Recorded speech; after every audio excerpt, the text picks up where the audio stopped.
So there are different ways to invest from my personal perspective. I have invested directly. As somebody with a full-time job, this is the most time-consuming part. You spend a lot of time yourself talking to the founders, trying to investigate the space and the business that they are in, trying to understand what kind of competition they face, and then also trying to understand the founders. And there's a lot of documentation that you have to go through. When you get an agreement to sign, there are so many pages and they are chasing you, and it's all a legal agreement. If you want to be prudent, you really should get a lawyer. Even to save money, you'll try to read yourself, right? So all of this takes a lot of time. The last time I was here in this space, for example, it was to meet a startup and it was at 8 p.m. I came twice, 8 p.m. because you do your full-time job, and after that you rush here. 8 p.m. I was with the founder till like 9:30 p.m. also. So it takes a lot of effort, and I don't do a lot of direct now because I have no time. You can follow other angels, both with or without syndication. So without syndication, you don't necessarily save on the paperwork, but you are just more blindly trusting it, but you are still doing a direct investment. Or you can follow a syndication. Syndication has more of a structure. I like the idea of the lead angel going to talk to the startup, save me all the time.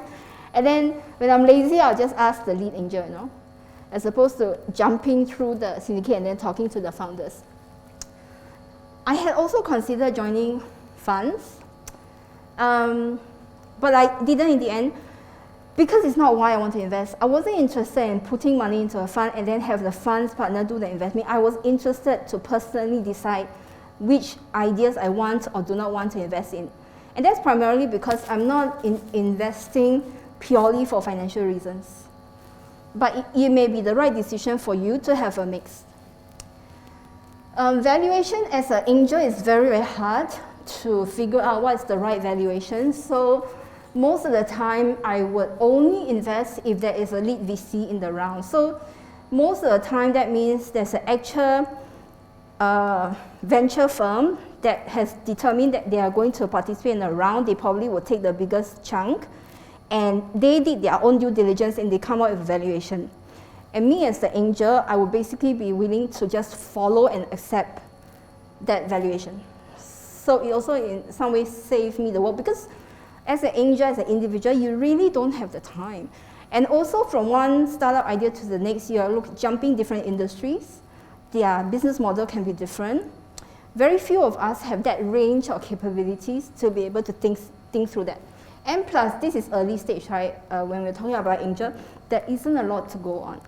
So the VC is able to have the capacity to think and look across the market, hopefully, to understand similar deals, what have been the valuation. The other point that's really important is that just because you have money doesn't mean that the startup will take your money. So that's also something to note. The best founders will not take your money just because you have it. Because if they will take your money just because you have some to give, they are really desperate. So you really need to also understand what position are they in, why are they this desperate to get funds. The best situation is that the founders are looking for investors that have a certain value to offer, not just over and above the money. Maybe you have experience and network, you have knowledge that they could depend on as an advisor, as a mentor, or to help open doors. And most founders are looking for that when they are looking for angel investors.